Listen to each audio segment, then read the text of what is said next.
The sky over Dust Ridge was a harsh blue, wide and unforgiving. The wind swept through the dry streets, carrying with it whispers of the past and grit that settled deep into the bones. Maggie Carter stood outside the general store with her back straight and eyes dry.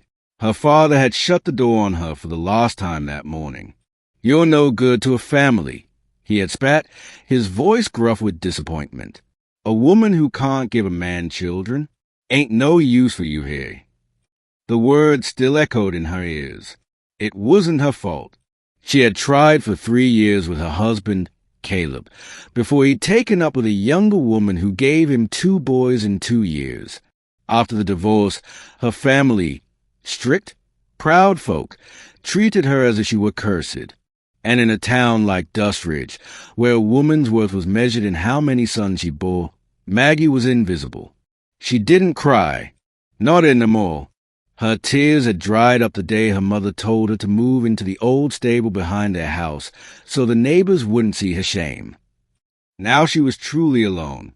Chapter 2. The Cowboy with Haunted Eyes. Wes McCall rode into Dust Ridge with 3 children in tow and a heart heavy with grief. His wife, Lisa, had died 2 months ago from fever, leaving him to care for their twin girls and baby boy. He'd buried her under the cottonwoods on their small homestead and hadn't been the same since. Wes wasn't looking for a new wife. Love, as he understood it, came once in a man's life, but life on the range didn't allow time for mourning. The girls needed schooling, the baby needed milk, and the house needed a woman's touch. What he needed was a partner. Someone kind, someone steady. Not someone he'd have to court or kiss or promise the moon to. Just someone who'd help raise the children and keep the ranch from falling apart. So he posted a notice on the town bulletin. Widowed rancher seeks wife for partnership. Must love children. No expectations beyond home and hearth. Maggie passed that notice the same morning she left her parents' home for the last time. She read it 3 times before stepping away. The idea simmered in her chest. No expectations. No judgment. Just a home. Chapter 3. A bargain struck. The McCall Ranch sat 15 miles outside of Dust Ridge, nestled in a valley of pale yellow grass and hardscrabble fence lines. When Maggie arrived by wagon, thanks to the blacksmith's wife who gave her a ride, was chopping firewood, the sleeves of his shirt rolled high over corded forearms. He watched her approach, eyes narrowing beneath the brim of his hat. "You Maggie Carter?"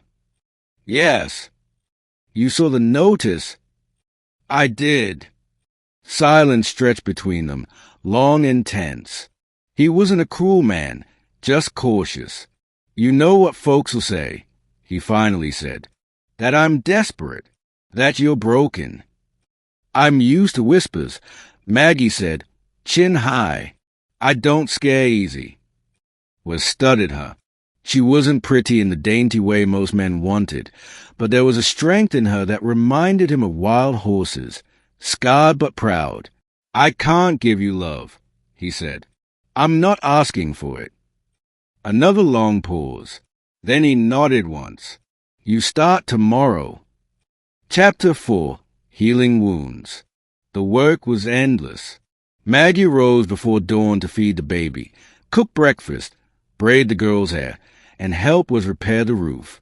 The children, wary at first, began to warm to her. Little Annabelle followed Maggie around like a shadow. "You smell like apples," she'd say, curling up on Maggie's lap during story time. Wes watched it all quietly. He never said much, but every once in a while, Maggie would catch him looking at her across the table. Not with longing, but with something softer, recognition, perhaps. Respect. She didn't ask for his past. He didn't ask for hers. But there were moments between them, passing a cup of coffee, brushing hands while hanging laundry, that felt heavier than they should have. One evening, after the girls had gone to bed, Wes found Maggie crying quietly behind the barn. He didn't speak. Just stood there until she wiped her eyes and looked up. "They call me Barren," she said, voice cracking, "like I was broken. But your children, they don't treat me like I'm less."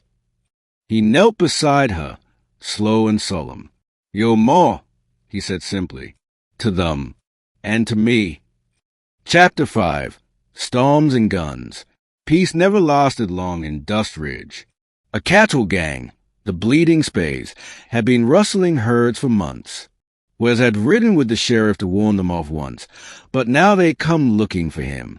One dusk, smoke rose from the western hill. Gunshots rang out near the McCall corral. Maggie grabbed a rifle from above the hearth and sent the children into the cellar. She stood guard by the window, trembling but ready. Wes burst in minutes later, blood on his temple.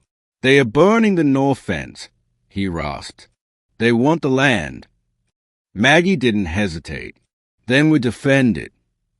They fought side by side through the night. Wes with his six-shooter, Maggie loading rifles and watching over the kids. By morning, the gang had retreated. 2 men down, the rest scattered. Wes collapsed by the porch steps, wounded and exhausted. Maggie knelt beside him, pressing a cloth to his shoulder. "You stayed?" he whispered. "I chose to." Chapter 6. The Proposal. Weeks passed. The ranch bore scarred from the fight, but it held firm. So did the bond between Maggie and Wes. One evening, under the big cottonwood tree where Wes had buried Lisa, he came to Maggie with a question, not of desperation, but of quiet faith. "I want to marry you," he said. "Not for the ranch, not for the kids, for us, if you'll have me." Maggie's heart hammered in her chest. "You don't need heirs from me." "I don't want heirs," he said. "I want you, and you've already given my children everything they needed." She nodded, tears falling freely. "Then yes, I'll marry you," Wes McCall. Chapter 7. A New Kind of Love. The wedding was small, just a preacher, the children, and a few neighbors. Maggie wore a soft blue dress and a sprig of sage in her hair. Wes looked at her like a man seeing light after a long storm.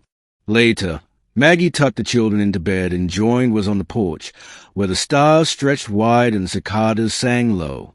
"You gave me more than a home," she whispered. "You gave me purpose." He took her hand in his, weathered and warm. "You were never broken. Maggie, you were waiting for the right place to belong." And she knew, for the first time in her life, she had finally found it.